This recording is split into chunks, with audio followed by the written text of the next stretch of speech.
but this idea of clutter, of bags, of body bags, storage, disposal, was really strong at this point in your work. And I don't know whether it was to do with you not having money and wanting to gather these things up and dispose of them, or find ways of disposing of them in different ways. But they're really fascinating groups of works. I think that, again, show a way that you were thinking forward. And I think this came at the moment, didn't it, when you became ill again and was not working for a while. Was this the point? Yeah. And our last slide, I think, on this group, we could see it, which, in a way, the image of this floor, things flat on the floor, and it's called Flat. And again, it's a work that I think your first work after your illness, and was an object found in a hospital, but rather than Angela having done something to this object, it was somebody else's misfortune that created it. So here we have embodied in this found piece, this found object, this idea of slapstick, of performance, this creation of a structure or a stretcher that's been broken, and this sort of foldedness that needs to have a place. And I think this work became your turning point for the work that you made afterwards, isn't it? Which, we had some at Camden, but we're starting to show here. So. Okay, thank you, Jenni. So should we move on to the next slide? Okay, so we're just running through quickly some of the slides of the show. Presume most of you will have seen the exhibition, so we won't dwell on them too much, but I just wanted to introduce a few ideas about, to kind of point towards where these might be going and how these are built upon what happened before. I'd have to say it's a preliminary observations. It's a very new show. It's very new work, I think, for Angela.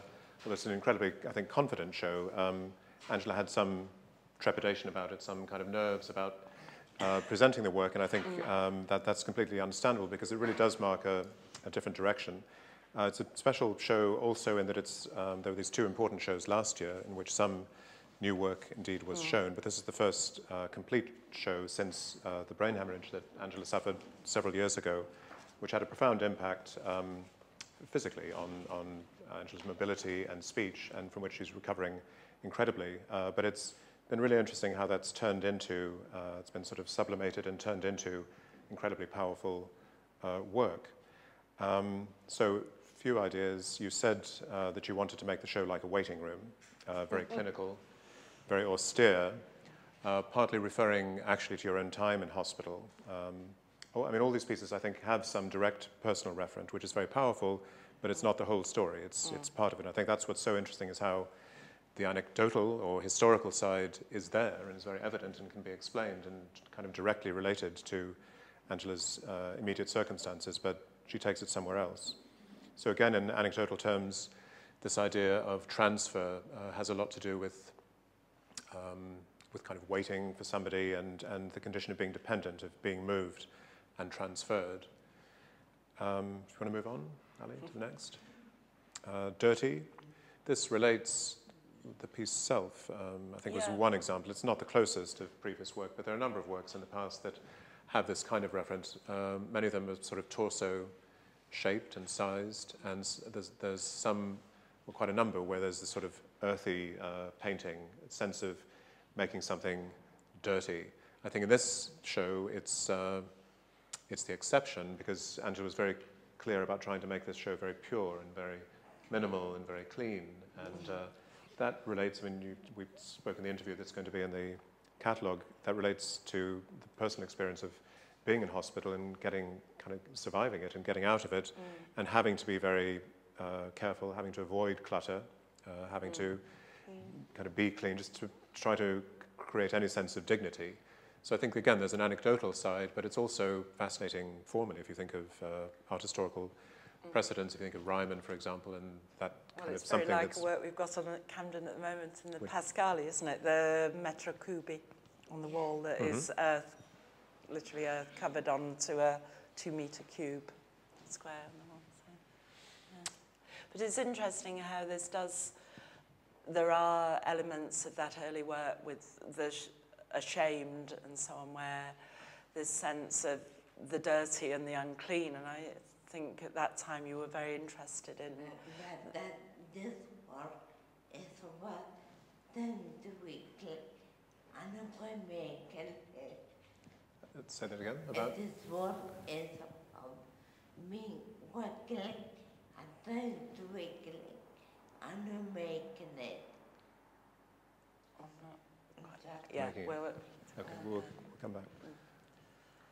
Do you want to move on to the next slide? So this is a sort of sister painting, parallel work to the piece below.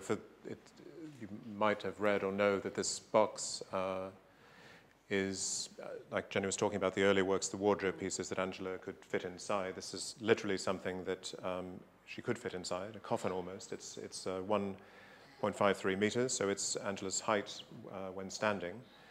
The deflated is actually, the canvas on the other side is the same height, so there's always this personal referent.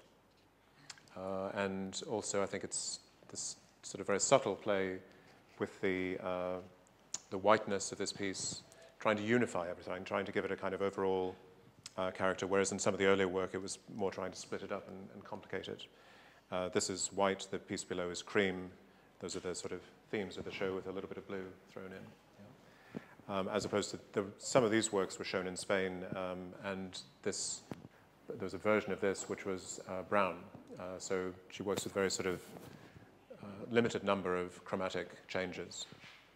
Let's move on to the next and just finish with a couple of thoughts and then open up to some questions. This is, I think, a really impressive body of works that Angela has made. There aren't very many, and there aren't going to be very many more, but there are 4 that we've shown here. So again, it's the same idea, the same box shape, 1.53 meters, but then it's crushed. It's violently crushed down to Angela's current height in the wheelchair of 1.23 meters. And it's interesting that they're highly sculptural, but they're on the wall. I was going to say this earlier, but I don't think I did, so I'll quote. No, the point about, yes, it's like the reverse, this idea that of some of the earlier paintings, that although not on the wall, their action is related to the possibility of having been there. I think with this, the history of that kind of work is kind of reversed. So the fact that although they're on the wall, their action is related to the fact that they might not be. And I think at one point you tried, or you thought of having them on the floor, either lying sculpturally on the floor or sitting on the floor, but against the wall. And you didn't. You brought them back up, which is interesting. It's a kind of sculpture, but it's relating back to a kind of painting. And Angela's spoken about this as being, in some sense, also a question of security, either personally or art historically, I guess, that it's a kind of retreat to the wall. It's, putting it somewhere where you know it's safe and you know it can be framed, rather than the slightly more vulnerable position of the floor.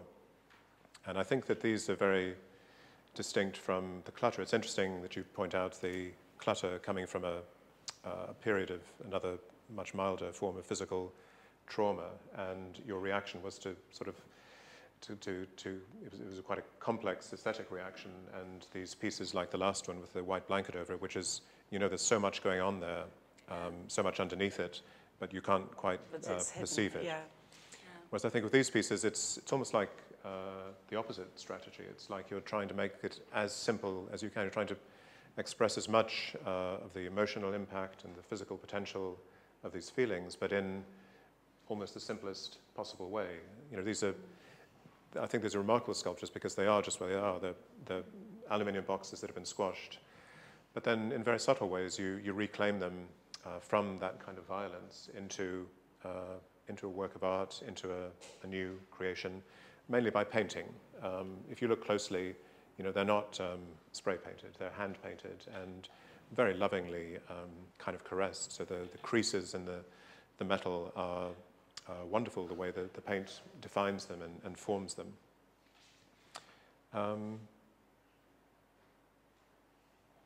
Okay, the next one. Jenny, did you want to say anything about these pieces? Or? I was just picking up on that element of the painting, because it's this sense that it's, although these are vertical boxes of vertical objects, it's always this horizontal painting. It's a sort of body in a landscape, in a way, through the objects and the action of the painting. And I found that really intriguing when I first saw them at the opening, this sense of how much they are paintings, but then they're also that sort of the body or the person within the sort of painting, all in one. And as you say, they become themselves, but they are this embodiment of something that's folded together in that way. Okay, next. And next. Okay, so this one, I think these are quite remarkable works because they have a sort of perfect tension between the associative. It's like it is still very body-related and body-referenced. It's your height, as we described earlier.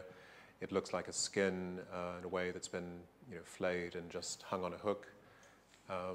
It also is quite emotionally poignant.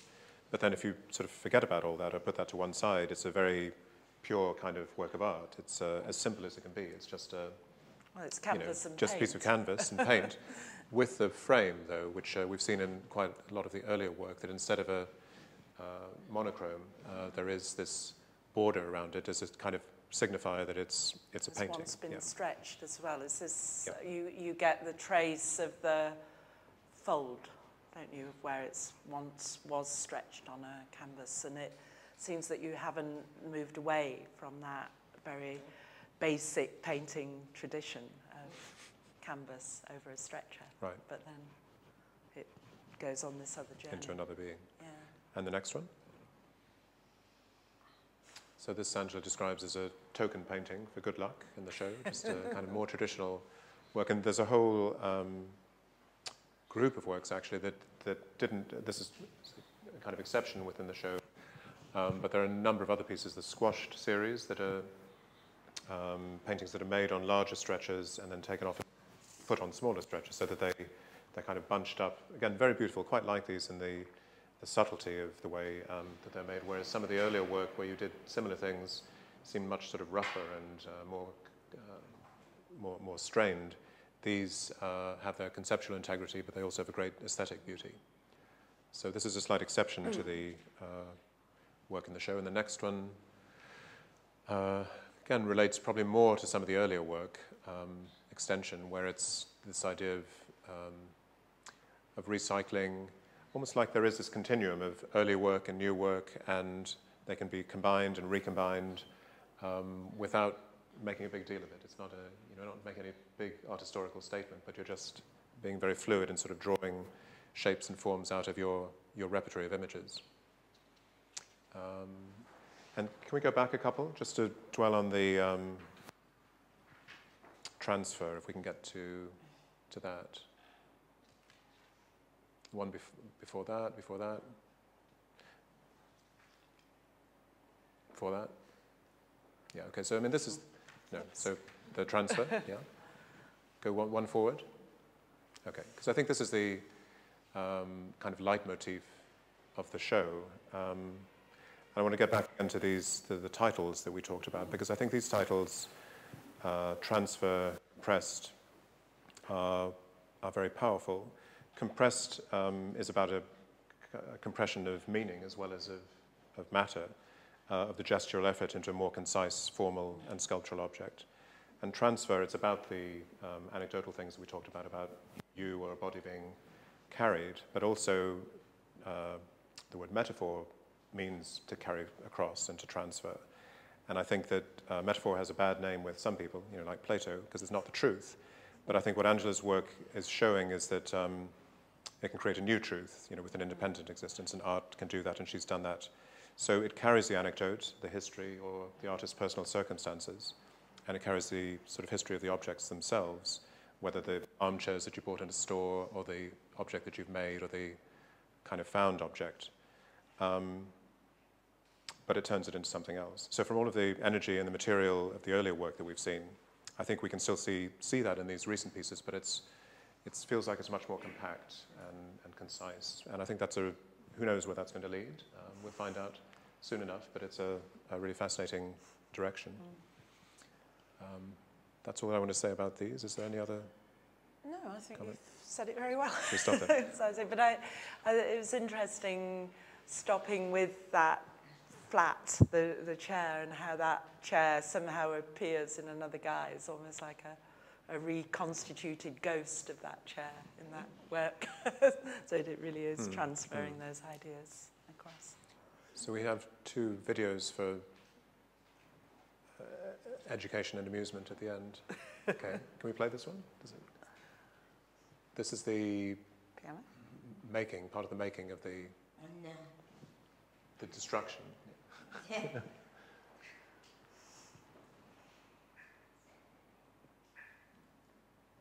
There we go. It's a real Buster Keaton moment, isn't it? That.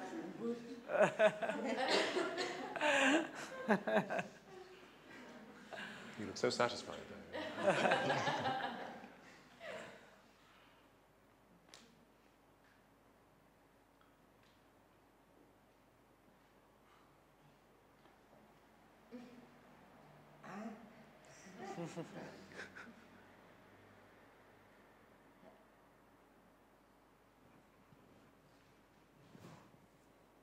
There we go.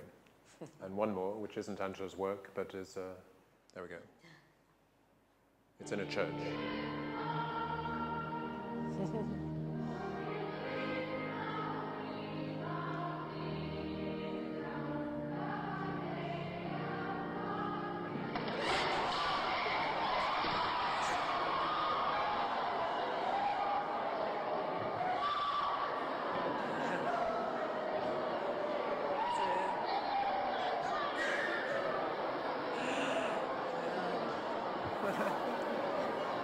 Is that in Spain? Zaragoza.